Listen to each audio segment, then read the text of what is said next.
Yeah, Um, I agree with you on that one. all right, 9 to 5 or entrepreneurship? I I ain't even gonna lie to you, man. 9 to 5s gets like a bad reputation, bro. But like need no benefits. 9 to 5 is Stability, bro.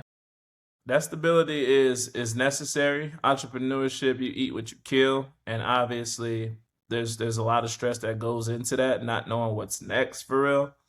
And most people, play life safe, man. So I think most people would say, give me a stable job, something that I know, what my check is gonna be every week, every 2 weeks, twice a month, whatever their pay cycle is. So I think most people would pick that. Me personally, I'm a risk taker, man.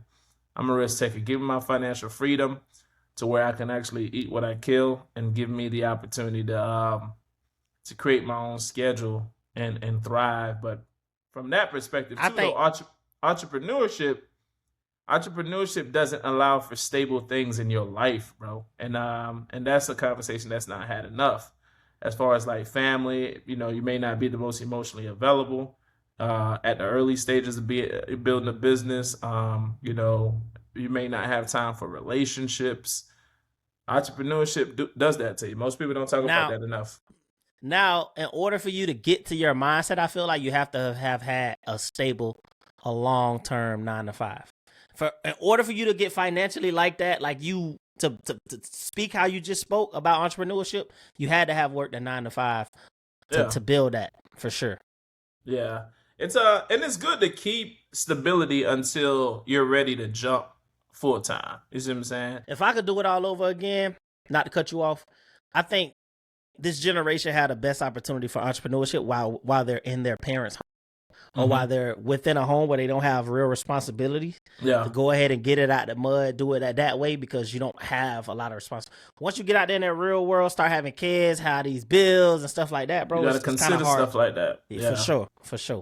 It's very hard to take a risk, man. Especially like, We even in talked my about that. case, man, being having gone through being in a relationship where you're the only financial provider, Mm-hmm. uh, you know, Couldn't really take risks like you wanted to. you couldn't take a risk like you wanted to because it impacts two people. And the other aspect is like when you talk about ideas, when you talk about visions, when you talk about goals at its adolescent stages, it could even be hard to share that or convince somebody of that, because at the end of the day, you may believe in it so much so, but you haven't formulated a plan, or if you haven't formulated a vision, and it's hard for you to project or portray that to this person who you're trying to convince to be on board with something that you don't even see a clear vision of. You see what I'm Yeah, saying? So that's tough, bro. That's tough. So it could strain a relationship, man. Because that's hell. That's how I was in my relationship. It strained it. You see what I'm saying? okay. Like it's tough. A work from home or go into the office? I I'm a can't go do into the office people. type of person, bro. I can't work from home, bro. I'm the opposite. Like I know myself. I ain't gonna say I'll be lazy, but like I would like to be hybrid, half and half. But working from home, bro, I can't sit in the office here and just like I could lock in for an hour or two, but like I can't sit 8 hours at home just locked in. I have to go get up, be able to move around, walk the property, talk to vendors, have meetings with my staff. You know what I'm saying? I'm not a What work do you from home believe? person. What do you believe that stem from? Do you believe that you're just naturally social and that's what drives Yeah, that? I think I just always been in customer service jobs, so roles. So I think the trajectory of everything I've done work wise was either sales associate, customer service. Um, I was a leasing agent. Having to talk to people and socialize and network. I'm just a good networker. So like sitting home, not seeing people, I just feel like it ain't for me. Even when Yeah, I worked at corporate office, in Bradenton, like, um, you in a cubicle all day, bro. 9 hours in a I cubicle, can't do that. two screens, and I'm like fighting to stay awake. Like, all the old people in the office don't want to do no change. When you have suggestions, you just looked upon like the new person that don't know what they talk about. Nah, bro. I like interacting with people, networking, seeing new things, meeting new things, like learning new things.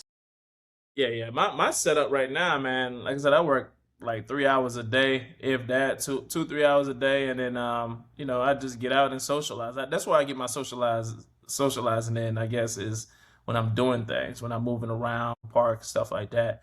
But I feel you at first, like for me, it's hard to just stay focused.